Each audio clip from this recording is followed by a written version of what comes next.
Mr. Chairman, members of the commission, you can come up to the podium here. And we received this complaint, making a variety of allegations of campaign finance violations against the respondent. On Tuesday, we received a response from Mr. Weiss, the treasurer for the Building Our Futures Together PAC. That was, excuse me, that is also, and while it is in front of you, that was also emailed to you on Tuesday by Chris after we received it. So we have a complaint, we have a response. The response pretty much went item by item as it related to the allegations, giving an explanation as to what occurred as it related to the various allegations that are there. You certainly have before you my recommendation based on the written materials. If the commission would like to hear from the complainant further, you can certainly do so. Just for clarification, we have two different case numbers, the one that you read from the agenda and then the one on the packet that we have. I am losing it. This is 2017 G002. Sorry about that. That's what happens when you cut and paste.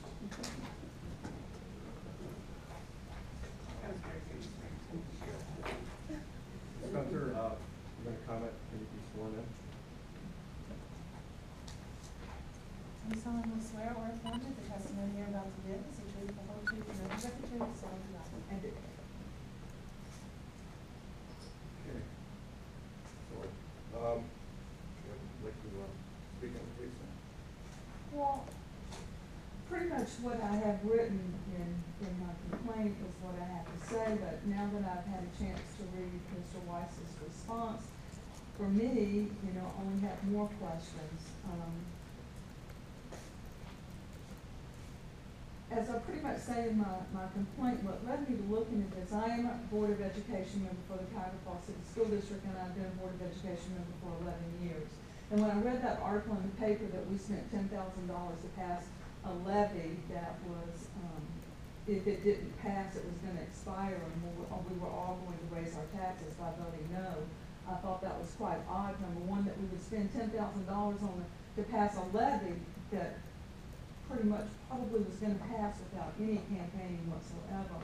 And having been on the board for the number of years that I've been on, and knowing we've never spent that kind of money to pass a levy before, it made me go to the Summit County Board of Elections and look at their filing reports. That's where I found my name on their report, and because my legal name is not Barb Gunter, my legal name is Barbara Gunter, my legal signature is Barbara M. Gunter, there's no reason for my name to be on that check.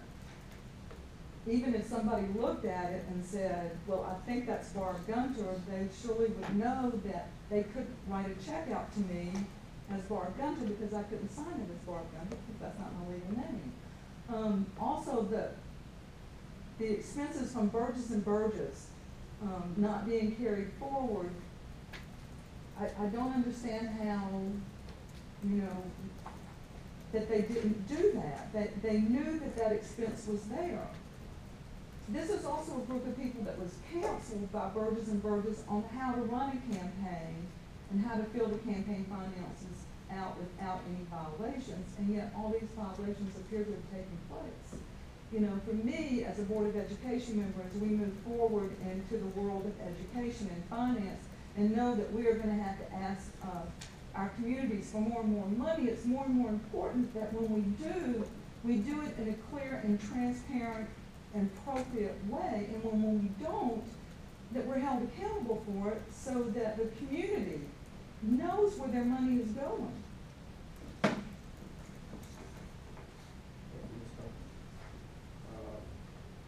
Have you read his the response? I have. Okay. Some of and I don't have the response with me, but to me it looks like there are a few where maybe there's some, it looks like maybe some things have been whited out, and like one of his signatures, it looks like it's been whited out and his signature is put above it. Can you have two separate campaign committees? Can you have the Cuyahoga Falls Levy Committee and the Building Our Futures Together Committee? Miss Karen Griffiths who has been the treasurer of the Cuyahoga Falls Levy Committee since 2012. Okay, she has filled out meticulous reports and filed them. Now you have the Building Our Futures Together Committee, which was started to pass issue 12, which was a bond issue to raise almost $100 million for a rebuild project. That issue did not pass. And within a few months, our next levy came up. The Building Our Futures Together Committee continued and took on the levy committee campaign. But we still have the Cuyahoga Falls Levy Committee over here.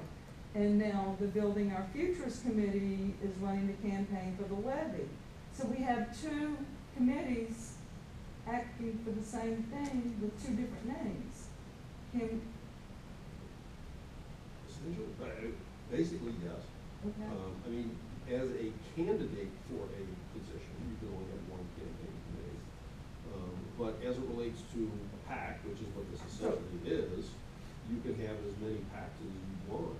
It doesn't necessarily always make financial sense or for easy bookkeeping, but there isn't anything that prevents multiple organizations. And each one of those needs to file its own separate campaign finance. Correct.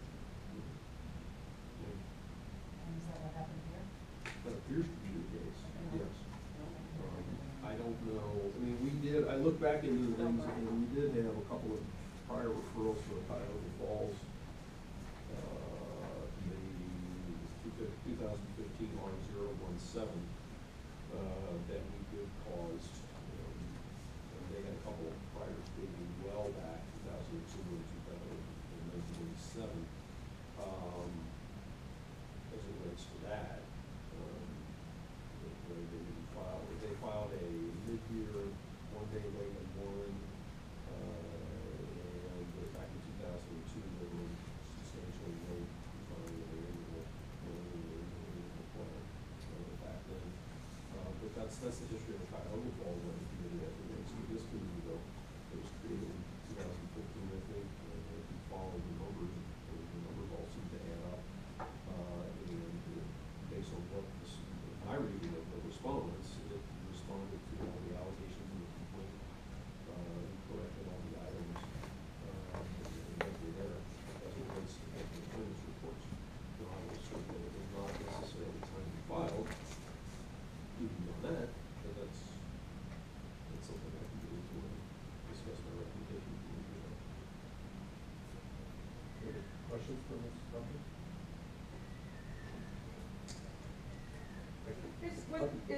Is Mr. Weiss, though, not, signing that treasurer's form, is he not responsible for everything that goes down in that form? Or can he say that Karen Griffiths helped me fill this out, so therefore she made the mistake and I just wrote it down, and so I shouldn't be held accountable for this? Can he say that, I know that the revised code says that, what it says about payroll deductions. But I went to the treasurer of the school district and I went to the superintendent of the school district, and they told me that they thought that we were in compliance, so therefore he's not accountable. I'm not sure what you mean by he's not accountable. In other words, he doesn't have to, he's not the one that's responsible, because he went to the advice of the superintendent and the treasurer of the school district, or he went on the advice of the treasurer of the Cuyahoga Falls Levy Committee. As a candidate myself, I know that when you go down to the Summit County Board of Elections and you fill out that piece of paper to declare yourself as the treasurer, the first thing they do is give you a guide for campaign finance here. The second thing they do is they tell you we're here for you when you need any help. It seems to me that that would be the person that you would turn to for help and not someone else. If you wanted to make sure you were doing your signature declares that you're doing, and that is turning in a true and complete report. Well, I mean, essentially, when you sign that report, as it says on the report, you are responsible for it. Now, what your explanation is as to why the errors or whatever, however you want to look at them, have occurred, It's no different than if I file a tax return that I have a preparer prepare, and I say, well, I did this based on his or her statement to me that this is the way it should be done. If it's wrong, I'm the one that signed it, it's my responsibility. And so, as it relates to that, when you refer to Mr. Weiss, yeah, as the treasurer, it's his responsibility. But if his explanation is, well, I relied on this other advice, okay, well, you know, we should look a little more carefully at something along those lines. I wanna make sure I understand, you know, where we are. You certainly pointed out a number of what you thought were errors in the different filings, correct?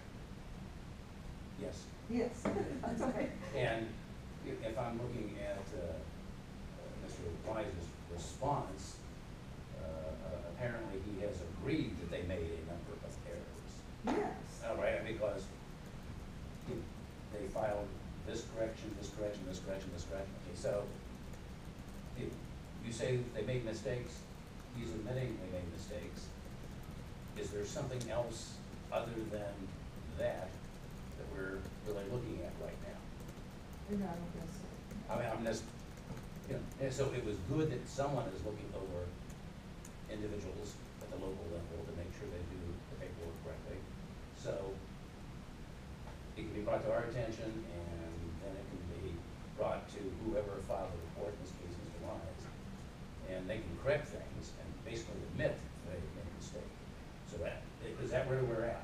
It- Seems to be, that's my. Have they corrected? Yeah.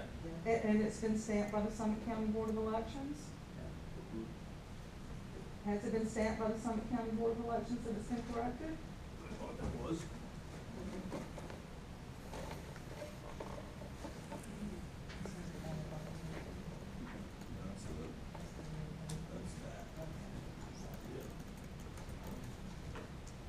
No, that's DOT.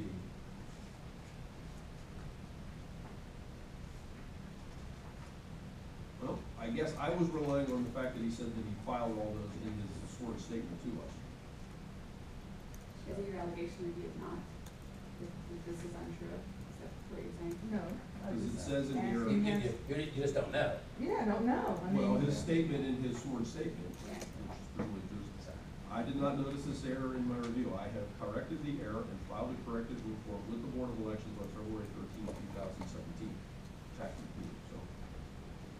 That's his. So if he's lying under oath, filing something, that would be a really, that would be I really, don't know. but when you go down and file it, they stamp it and they give you a copy of it. And so we decided not to send that copy to you.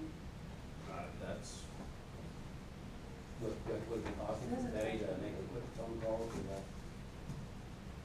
Cuyahoga County Board of Elections? Well, and So- but, I mean, he gives us one statement that he did, you're saying you don't know that he didn't, so why, Yeah. I mean, I would go. this one statement. I've always relied on people's sworn statements, you know, I mean. Nobody's really wrong with that. Right. How about this, if you find out different, Oh, well, didn't you know what, will, I'll you- leave that to you're you. bringing it back to our attention, because that would really tick me off if someone lies to us under oath. Right.